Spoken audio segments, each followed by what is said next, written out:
Hey everyone, thanks for tuning in. If you're new here, consider subscribing. It really helps keep these stories coming. And while you're here, let me know in the comments where you're listening from. Now, sit back, relax, and let's get into the story. My name is Alec Morgan. I'm a commercial airline captain with over 20 years of experience in the cockpit. 10 of those flying long-haul international for Global Atlantic Airways. I've logged more hours in the sky than I care to count. The irony is that for all my thousands of hours flying above the clouds, nothing prepared me for what happened on flight GA 753. Not the hours in the simulator, not the countless emergency drills, not the FAA check rides or the weather briefings. Nothing prepares you for hell at 30,000 feet. Our route was a routine one. New York, JFK to Frankfurt, Germany. An Airbus A330, tail number EN 676 GA, fueled and prepped for the transatlantic run. We had a full load, 251 passengers, 11 crew. Departure was scheduled for 18:35 local, with a wheels-up target just before sundown. That morning, I'd received a message from dispatch about minor unrest in the Midwest, but nothing that would delay operations. A few canceled domestic routes out of Chicago due to civil disturbances. Strange wording, but we'd seen worse. Protests, labor strikes, rarely anything to be concerned about at cruising altitude. First Officer Ray Thomas was already doing the walk-around when I arrived at Gate B31. Ray's a good pilot, ex-Navy, meticulous, quiet in the cockpit but sharp. We'd flown together before on Asia routes. He gave me a thumbs up from under the wing and walked back up the jet bridge stairs. Inside, the cabin was alive with the usual pre-flight chaos. Flight attendants going over manifests, cargo loaders shouting outside, passengers squeezing too many carry-ons into overhead bins. Everything felt normal. Too normal. The purser, Maria Gutierrez, greeted me with her signature wink. Got a full house, Captain. First class is sipping Chardonnay already. Gate crew says 2 passengers checked bags but haven't boarded yet. Keep an eye on that, I said. Tight pushback window. Roger that. We taxied out on time, throttled up at 18:43 and climbed out over Long Island Sound. I set the autopilot at FL 360, handed controls to Ray, and leaned back to enjoy the first few minutes of quiet. Flying east over the Atlantic at dusk is something else. Deep blues and oranges melting into black as you ride the Terminator line into night. That silence is sacred. The hum of turbines, the soft murmur of radio chatter, and the subtle hiss of pressurized air moving through ducts. At 1924 Zulu, 30 minutes into cruise, Ray pointed to the ACARS screen. "You seeing this?" he asked. A new message had come in from dispatch. It read, "Urgent. All flights monitor guard. Report unusual behavior on board. CDC evaluating potential biohazard events in domestic airspace." What the hell is that supposed to mean, I asked. Ray scrolled down. They tagged it as BioHZ. That's not even a valid code in our system. I reached for the VHF radio, switched to 121.5. Guard frequency. It was lit up like a Christmas tree. "We've got a PAX attacking crew. Bit someone. Lockdown. Delta 271 heavy. Diverting to Keflavik. We've got multiple medicals and 1 incapacitated FA. Say again, PAX behavior is what? Looks like seizures or psychosis. We're not sure. Passengers bleeding." I leaned back slowly. This wasn't turbulence. This was something new. I switched to HF and tried to reach GAA operations. No joy, too much interference. Ray tapped into the onboard sat phone and managed to get a patch through to Atlantic Control, but they had no better answers. CDC advisory was all they were authorized to share. At 1940 Zulu, 35 minutes past the first ACARS alert, we heard it. A blood-curdling scream from the aft cabin. I unbuckled and made for the cockpit door. Maria was already calling us. "Captain Morgan, we need you back here. Row 41, emergency." Ray stayed in the seat, eyes flicking between instruments and the rising tension outside the cockpit. I moved fast, down the narrow aisle, past the rows of drowsy passengers in economy. As I reached the galley near the rear lavatories, I saw two flight attendants, Alan and Tasha, pressed against the wall, struggling to subdue a man convulsing on the floor. He was covered in blood. "Don't touch his mouth," Tasha was yelling. "He bit the woman next to him. She's unconscious." I knelt beside him, trying to hold down his arms. He was strong, too strong. His limbs thrashed like a wild animal. His eyes were rolling back, milky and unfocused. The smell coming off him was rancid, acrid sweat, blood, and something else, something rotten. Then he went still. "Is he?" Alan asked. But before anyone could answer, the man jerked violently, lunging up from the floor and locking his jaw around Tasha's forearm. She screamed in pure agony. Alan tried to pull her away, but the man held on, teeth buried deep. It took both of us to force his mouth open. Too late. Blood was already pouring from the wound on her arm.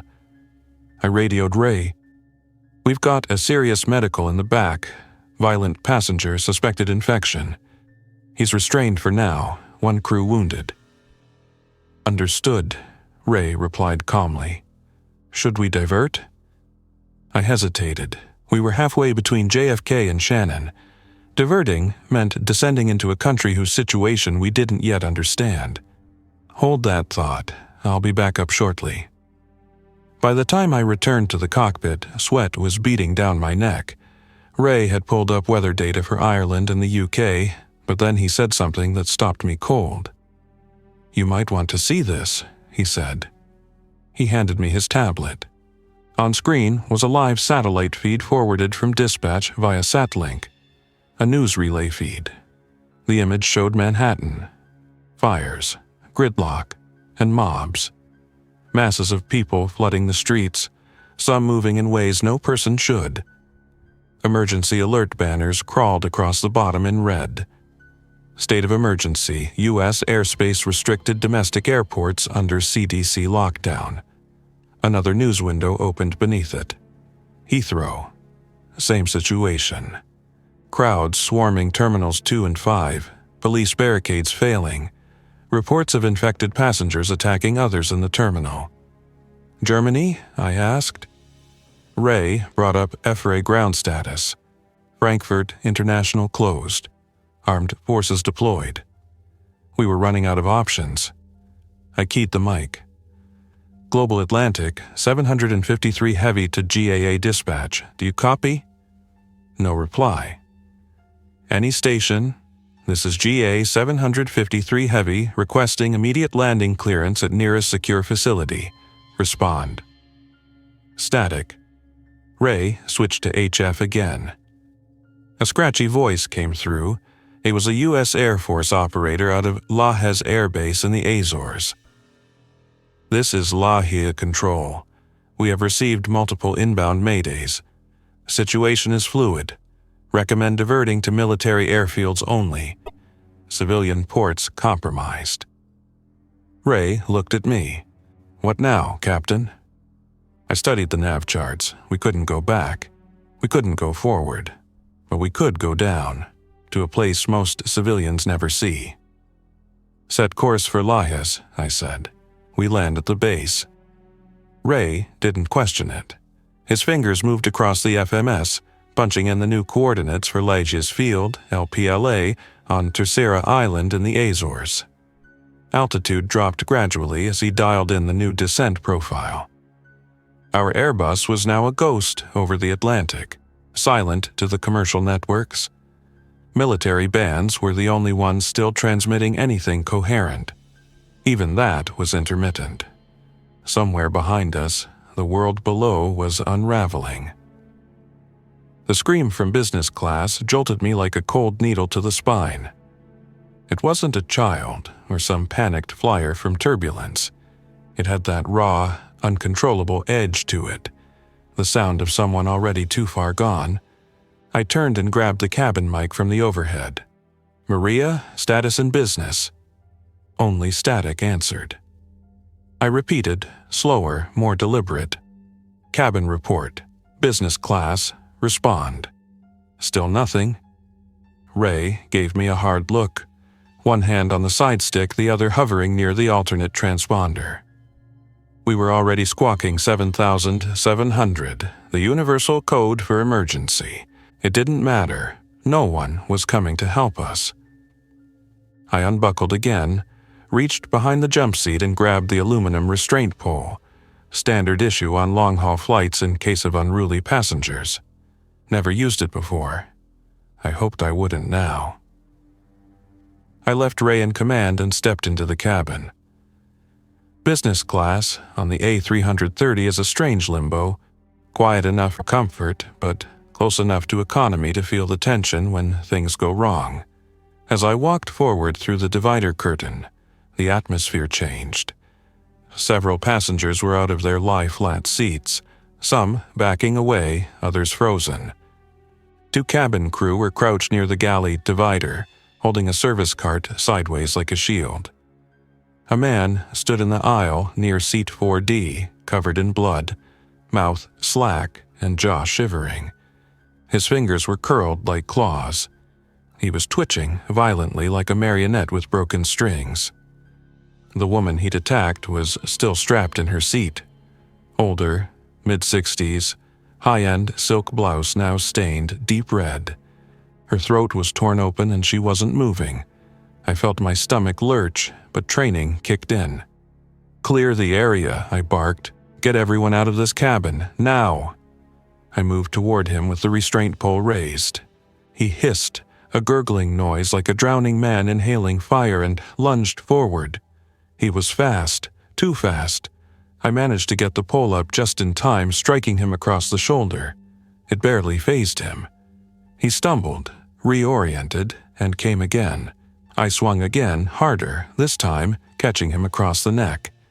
It sent him sprawling into the wall, and the moment his body hit the paneling, 2 crew members rushed in with hand restraints. It took 3 of us to hold him down. His mouth snapped at empty air the whole time, teeth bared and flecks of blood flying with each convulsion. He didn't speak, didn't scream, just writhed with an intensity that didn't belong in a human body. We secured him against the galley bulkhead using flex cuffs and a blanket wrap. I checked for a name tag or ID and found a German passport in the seat back. Dr. Lucas Bremer. A name I'd remember later when piecing together what happened.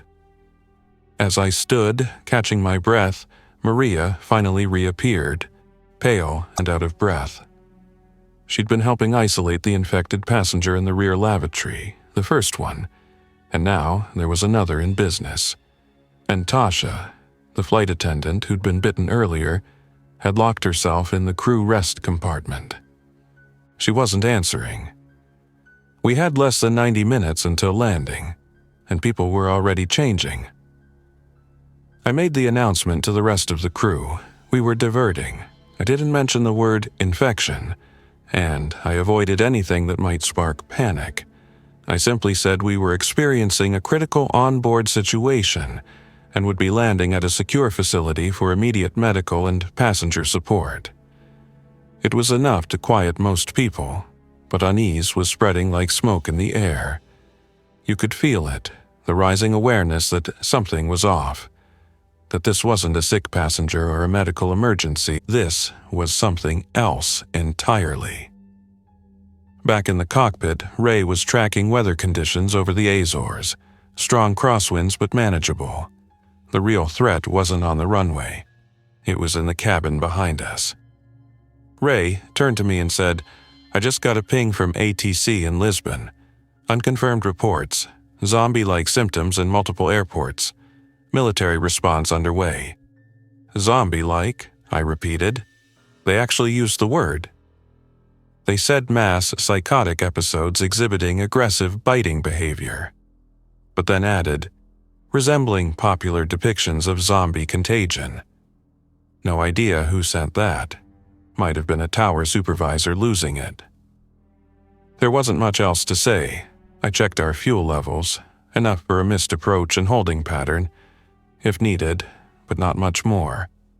We'd made our choice. I turned on the cockpit recorder manually, logging everything we were doing in case the black box was all that remained. At 2026 Zulu, Ray initiated descent to FL 240. Our approach vector would bring us in from the northeast, over São Jorge Island, with visual acquisition of the Azorian chain before beginning our base turn. Then the cockpit door light blinked twice. That wasn't the signal for entry, it was the emergency override. Someone was trying to force the cockpit open. I jumped up, wedged the security bar in place, and called the purser. "Maria, who's at the cockpit door?" Her voice was shaky. "It's Tasha. She's out of the rest compartment. She doesn't look right." "Is she injured?" "No. I mean, yes, she was, but she's not talking. She's just standing here, staring, trying to push the emergency code." I looked at Ray. He was already typing in the door lockout sequence, activating the full cockpit lockdown. That would hold for 10 minutes unless overridden manually from our side. "Don't let her in," I said into the handset, "no matter what she says or does." Maria's voice cracked. "She's not saying anything, Captain." I turned off the call and secured the deadbolt. Behind the reinforced cockpit door, we were safe. For now. But we were losing the aircraft section by section. 1 hour from Lajes. That hour was the longest of my life. We received one final message from Lajes Air Base. Cleared for emergency descent and priority runway 15. Expect full perimeter lockdown. Military will meet aircraft on taxi. Assume no contact protocol. Ray looked at me as he lined up the descent profile. "Assume no contact," he said. "That means they think we're already compromised." They're not wrong. We began our descent at 2113 Zulu, reaching 10,000 feet 15 minutes later. Outside the cockpit window, the rugged cliffs and green volcanic ridges of Terceira emerged from the dark ocean like a secret world. The airfield sat just inland, low profile and built for NATO operations. It was technically Portuguese territory, but U.S. forces had maintained a presence there for decades. Then Maria's voice crackled over the intercom again. "Tasha's gone." My blood ran cold. "She ran down the aisle toward the rear cabin," she continued. "She was growling. 2 passengers tried to stop her. She bit one, then she collapsed. But now more people are screaming an economy." Ray steadied the aircraft, focusing on our approach. I watched the cabin pressure indicators and emergency override lights flicker again. A surge of motion. Passengers slamming against the cabin door.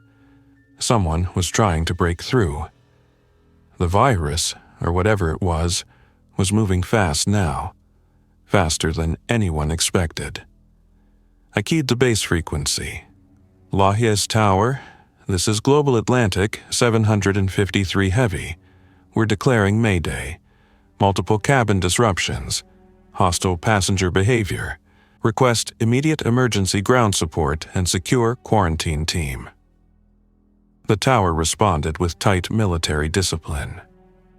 GA 753 Heavy. Acknowledged. You are cleared direct final runway 15. Approach vectors green. Secure cordon in place. Medical decontamination unit standing by. Expect armed intercept at rollout. Respond only to tower. Do not disembark without escort. At 2,000 feet above the threshold, we broke through scattered clouds and had visual on the field. A line of armored vehicles and hazmat trucks were staged along the southern taxiway. I had never been so glad to see concrete and military hardware in my life.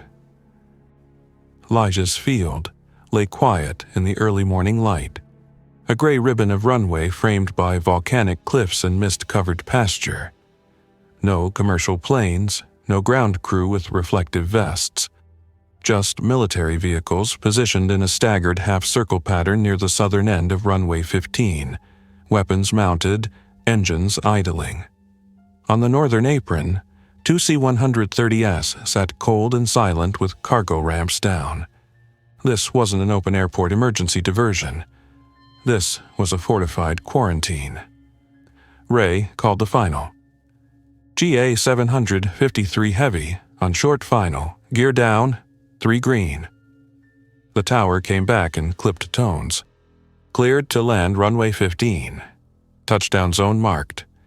Do not exit aircraft. Repeat, do not exit aircraft. Await containment team. We both heard it, the lack of any mention of help. There were no emergency stairs being rolled out, no passenger buses, no jet bridges, just containment. I gripped the side stick with both hands as we came through 500 feet AGL. The wind had picked up, strong coastal gusts from the northwest, but the Airbus remained stable. Runway 15 at Layas is 10,865 feet long, plenty of room for a heavy aircraft.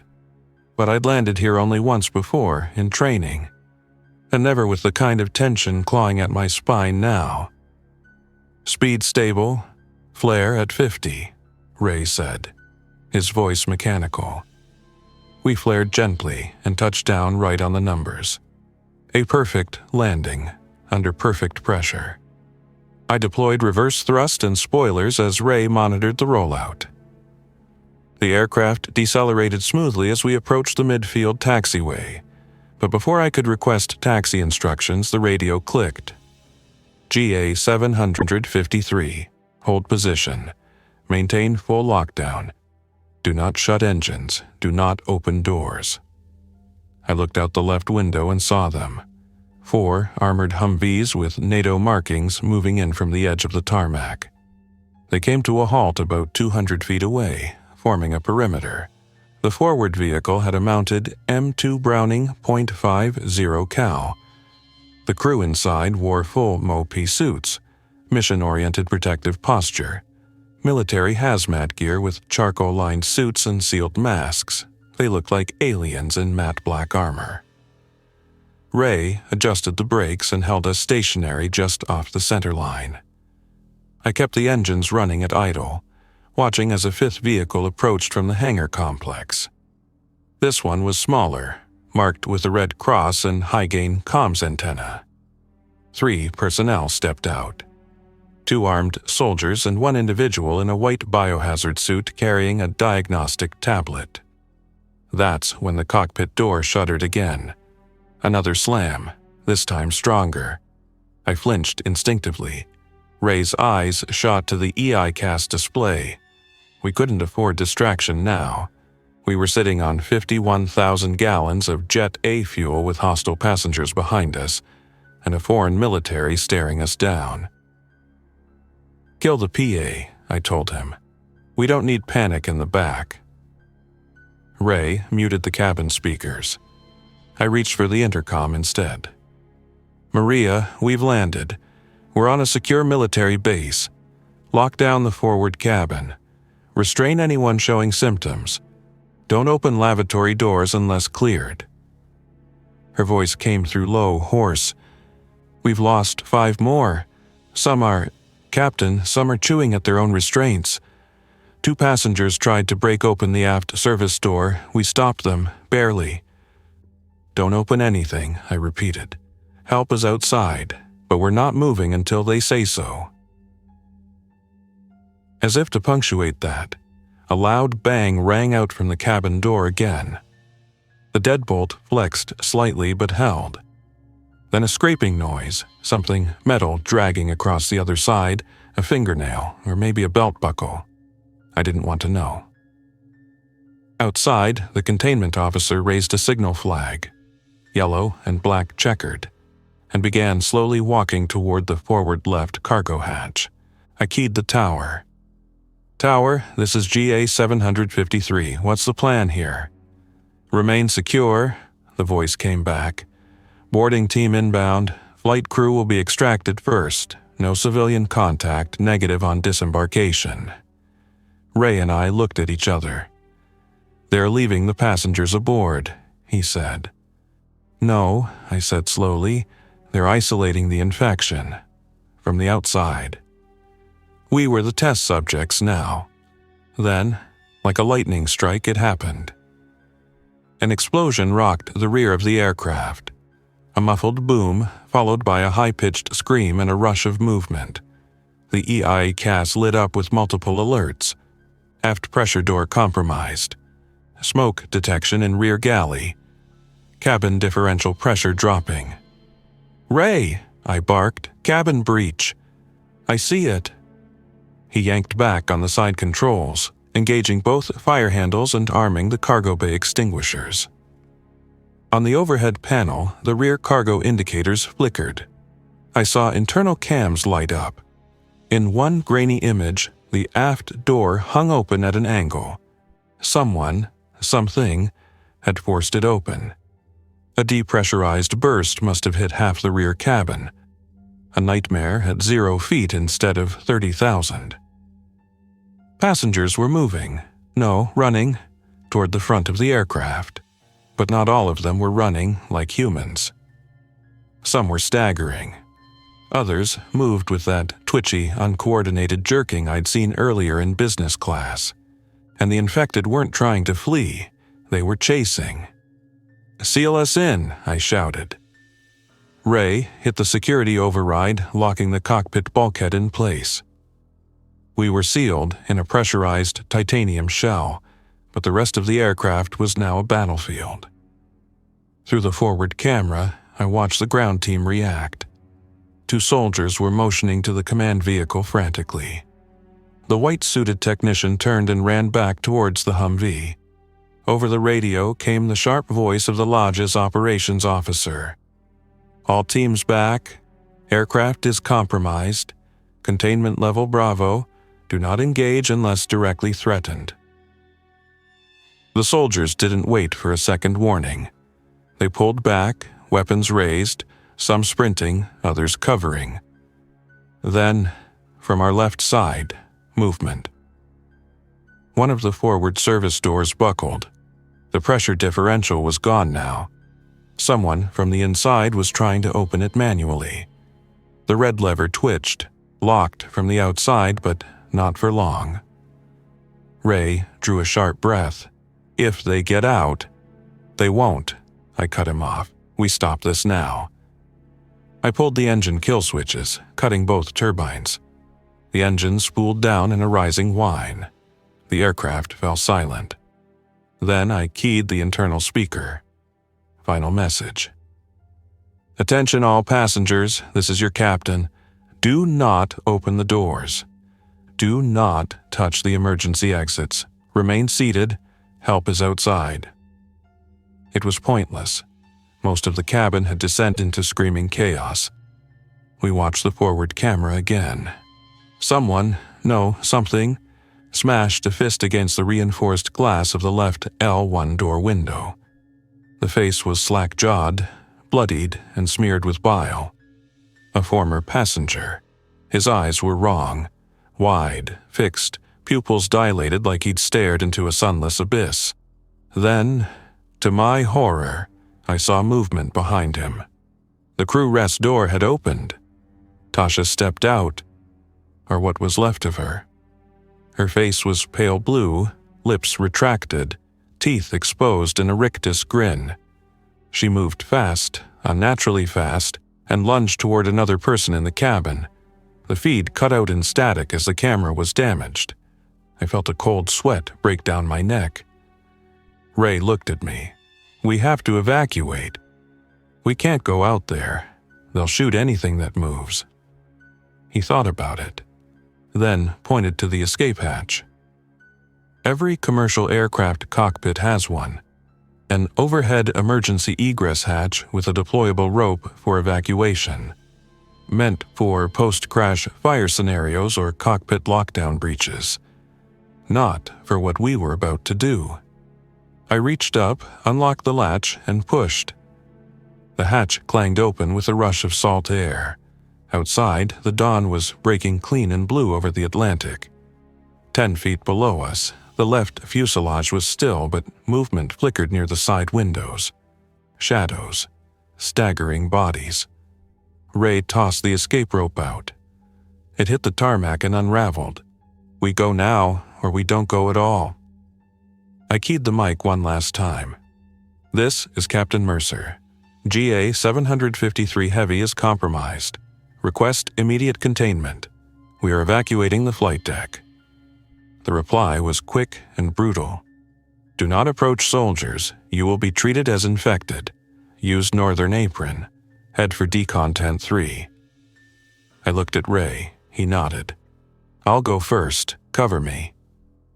He dropped through the hatch, sliding down the rope, boots hitting the pavement hard. I followed seconds later, landing rough and rolling behind the nose gear strut. The concrete was slick with jet fluid and ocean mist. The wind off the Atlantic hit us like a wall. Salty, cold, and thick with jet exhaust and burning rubber. The noise of the alarms faded behind us as we sprinted beneath the port wing, the nose of the aircraft looming above like the broken hull of a grounded ship.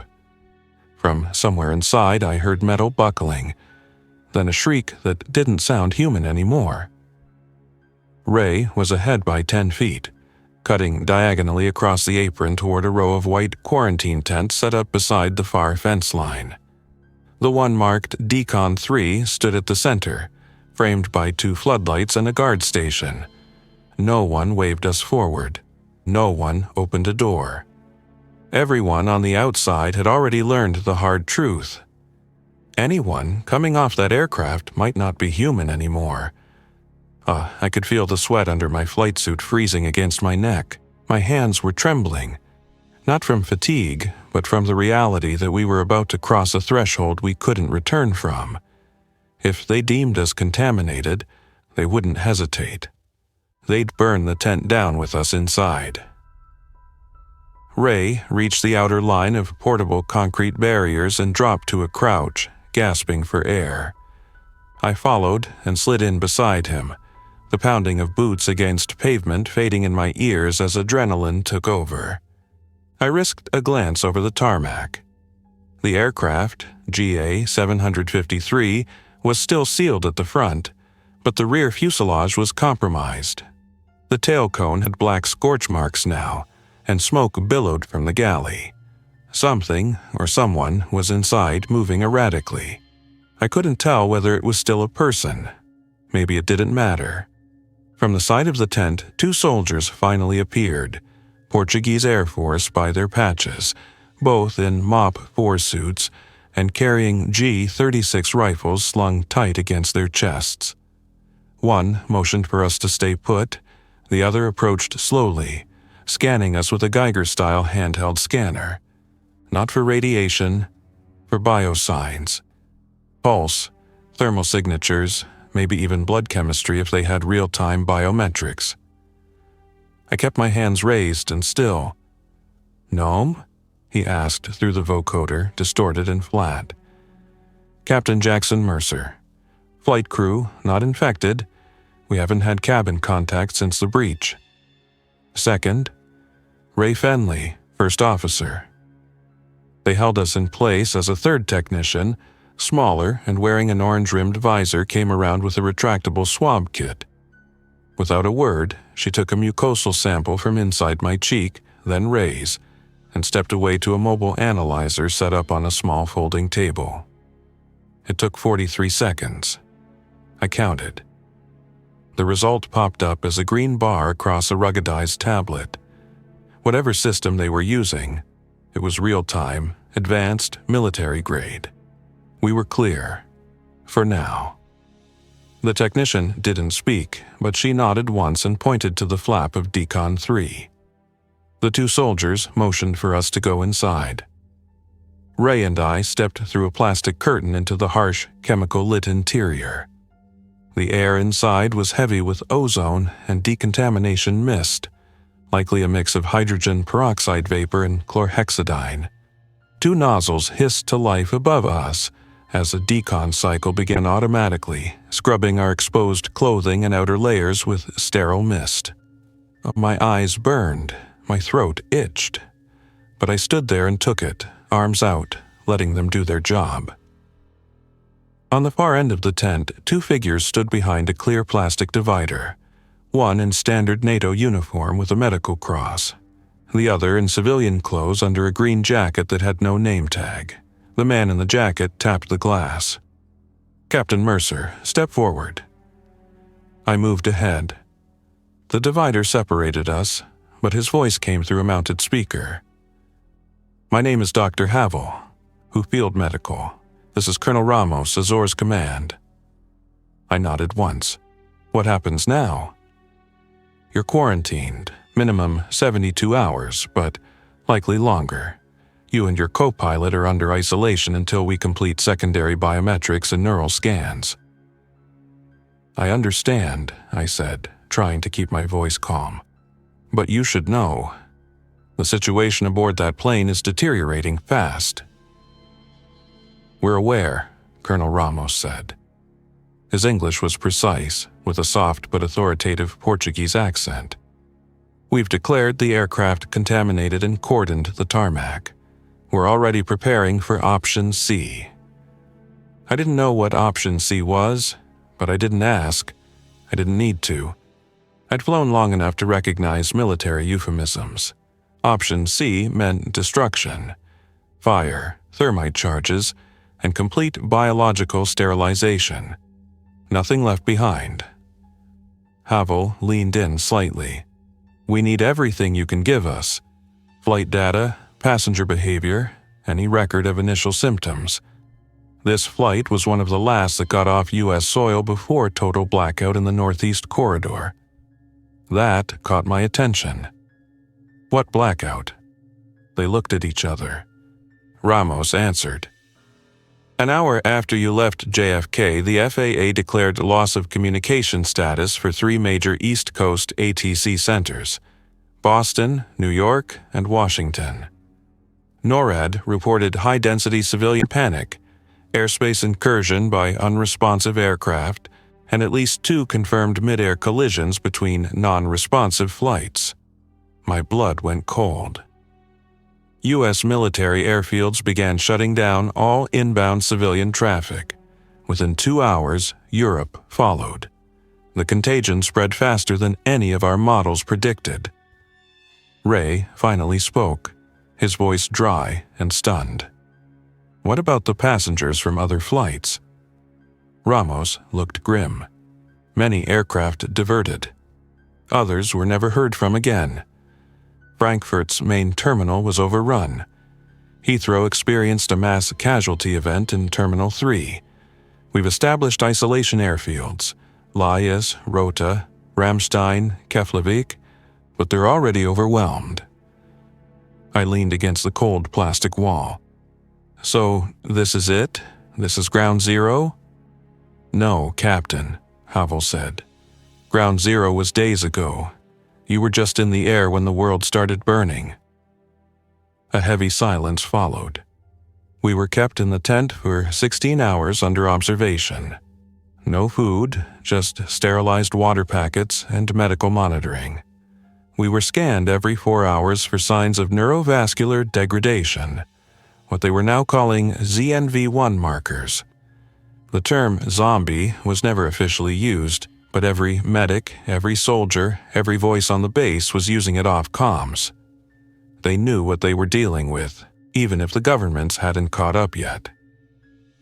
At 4 o'clock, we were escorted under armed watch to a reinforced underground shelter below the northern admin building. A Cold War-era NATO command post, 6-foot-thick blast doors and backup filtration. Inside, we found others.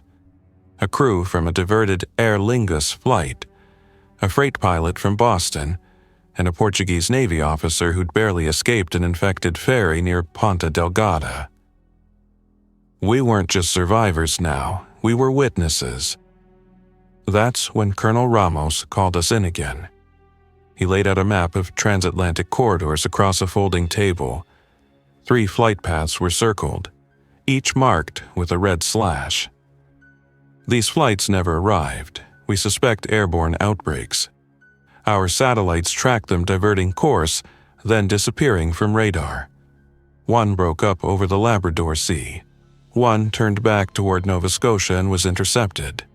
The last, he pointed to the northernmost corridor, still missing. Ray leaned over. Flight 818, I know that one. That was a Lufthansa route from Montreal to Zurich. Yes, Ramos said quietly. Our latest satellite ping puts its transponder signal approximately 180 miles northeast of Lajes. It may have ditched. It may have landed. Or... He didn't finish the thought. Dr. Havel tapped the table. We need aerial recon, a short-range sortie. No one will fly it from our base. But you've already been exposed and cleared. It was insanity. Fly into the unknown with a risk of infection, no guarantee of return, and only the slimmest hope of finding anyone alive. But it was also purpose. I looked at Ray. He was already nodding. You get us an aircraft, I said. We'll find them. We flew a Portuguese Air Force Casa C-295, stripped of cargo and loaded with extra fuel cells. We had no backup, no fighter escort, just a low-altitude corridor plotted through the lower Azores airspace with minimal radio emissions. The idea was to stay off the grid. Stealth, short range, eyes on target. 1 hour in, flying at 7,000 feet above a glass-flat Atlantic, we picked up the ELT, the emergency locator signal from Lufthansa 818. The aircraft had ditched. We dropped lower, scanning the horizon. And then we saw it. The faint silhouette of an Airbus, A350, tail first in the shallow surf of a volcanic islet. The fuselage split, cockpit submerged, emergency slides still inflated. But no fire, no debris trail, a soft landing, controlled. We circled twice, no movement. On the third pass we saw it, someone on the port wing. A person, waving a reflective blanket. Still alive. We didn't know how long they'd last. We didn't know what else might be on that aircraft. But as Ray banked us for final approach to the makeshift airstrip on the island's rocky coast, I knew one thing. We weren't pilots anymore. We were messengers. Bringing back stories from the sky, from the first hours of the end of the world. And as long as one of us was still flying, we hadn't lost. Not yet. Thanks for listening. If you enjoyed this story, don't forget to like and subscribe. Your support keeps these creepypastas coming. Until next time, stay alert, stay safe, and never ignore the feeling that something is watching.